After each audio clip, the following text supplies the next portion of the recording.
Member के रूप में, मैं नियंत्रक के रूप में था। तब आप लोगों से मुलाकात हुई थी। जयपुर की प्रेस से मेरी बातचीत होती रही है पूर्व में, जब मैं राजस्थान का सर्वभारी भी था, काफी आया करता। आज आपसे मिलकर बहुत प्रसन्नता है और आप सबका अभिनंदन है। जैसा कि प्रदेश में और यहाँ की मीडिया से बहुत ही अच्छा काम कर रही है, तो दिल्ली की तमाम सक्रिय गतिविधियों के बावजूद, क्योंकि ये कार्यक्रम मैंने जयपुर का पहले से दे रखा था, इसलिए आज यहाँ उपस्थित हूँ। पहले मैं अपनी कुछ आरंभिक बातें कह दूंगा, क्योंकि आपके सवाल को दोस्त मित्रों, सत्ता में आने के बाद डील बनाना कांग्रेस की प्रवृत्ति और वृत्ति में, deal making is a part of the DNA of Congress. विशेष रूप से जब से कांग्रेस की सरकार डॉक्टर मनमोहन सिंह प्रधानमंत्री है और सोनिया जी कांग्रेस की अध्यक्षता है, this has surpassed all limits. और ये बात हम बहुत जिम्मेवारी के साथ कह सकते हैं कि अभी जो कांग्रेस लेड यूपीए गवर्नमेंट है, वो आजाद भारत की सबसे भ्रष्ट केंद्रीय सरकार है। The Congress-led union government today is the most corrupt central government since independence. पहले 76,000 करोड़ का कॉमनवेल्थ घोटाला होता, उसके बाद 1,76,000 करोड़ का पूंजी घोटाला होता, फिर 1,86,000 करोड़ का कोलगेट होता है, कोयला घोटाला। अगर हम इसको थोड़ा पोएटिकली बोलने की कोशिश करें तो स्पेक्ट्रम आकाश पर होता है, हवा में, वहां पे घोटाला है। कॉमनवेल्थ खेलों का आयोजन जमीन पे हुआ, स्टेडियम बने, वहां भी घोटाला है। और कोयला जमीन के अंदर होता है, वहां पे घोटाला। तो nothing has been spared at all. मैं कोयले की चर्चा कुछ बाद में करूंगा। तो कई जी आए हैं, CWG, 2G, Colgate, again Coal-G, and the latest to join is Damac-G। अगर मैं चर्चा करने की कोशिश करूं, लेकिन मुझे दो तीन बड़े सीधे सवाल उठाने। कल जो विषय आया है आपके सामने है, पहले भी चर्चा में रहा है। DLF एक पब्लिक कंपनी जिसके शेयर होल्डर्स आम आदमी भी है, पब्लिक बैंकिंग इंस्टीट्यूशन भी है, फाइनेंशियल इंस्टीट्यूशन भी है। 65 करोड़ का अनसिक्योर्ड लोन आप देते हैं एक ऐसी कंपनी के पास जिसमें से 50 लाख रुपए की पूंजी है और लगभग 400 से 500 करोड़ की जमीन आपको मिल जाती है, फ्लैट, बड़ी बड़ी प्लॉट्स और दिल्ली की प्राइम लैंड।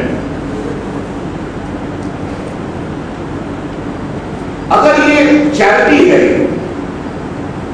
तो ये चैरिटी उस व्यक्ति के साथ ही क्यों की जा रही है जिसका संबंध कांग्रेस के प्रथम परिवार से?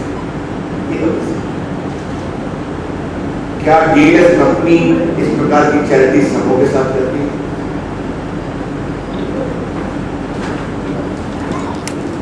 मुझे देखकर बड़ा आश्चर्य हुआ कि दिल्ली के टाइम्स ऑफ इंडिया में विस्तार से छपा है।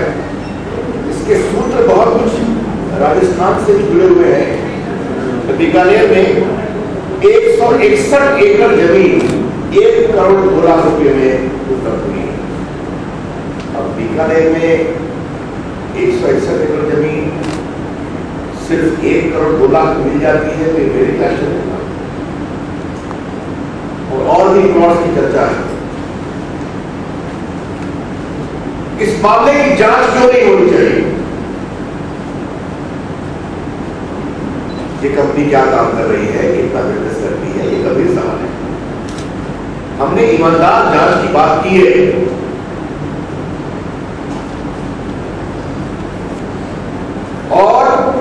देश की अपेक्षा है कि जांच होनी चाहिए। आपको याद होगा पहले बोफोर्स का विषय है जिसमें एक साहब कुदरों के साथ कुदरों की भी लिंकेज की बात आई। उस पूरे मामले को इस सरकार ने दफन कर दिया, आपको मालूम है, जबकि कुदरों के खिलाफ ओवरवेलमिंग एविडेंस है। आज हमने कोलगेट की बात की, इसके पूर्व में ऐसा क्या है कि 8 साल तक हमने ऑक्शन मैकेनिज्म को रोक दिया और 12 साल में 70 कोल ब्लॉक 93 से 2004 तक और 3 साल में 145 कोल ब्लॉक, जबकि डॉक्टर मनमोहन सिंह स्वयं कोयला मंत्री।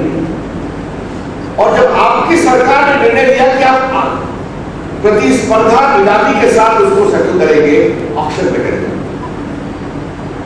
और वो किसके किसके परिवार को मिला मुझे बताने की जरूरत नहीं है, आपको जानते हो सरकार में बहुत।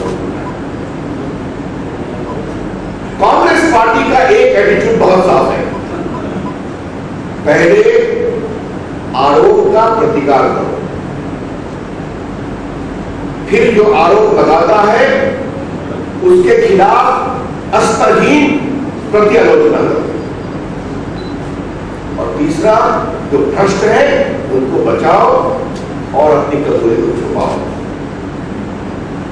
Deny the allegation, then criticize and condemn those who make allegations against you, and lastly cover the flags and shield the ground। ये कांग्रेस पार्टी की नीति है। इसलिए जब कोयला घोटाला आया तो हमने एक बात की जिसको मैं यहां दोहराना चाहता हूं। अगर तुझी मामले में राजा को इस्तीफा देना पड़ता है क्योंकि सीबीआई की इंक्वायरी चल रही है,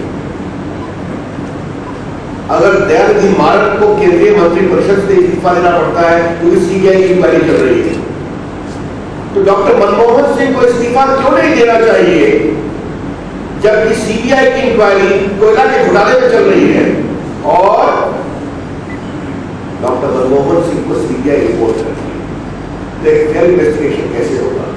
तो क्या राजा और दयानिधि मारन के लिए एक कानून होगा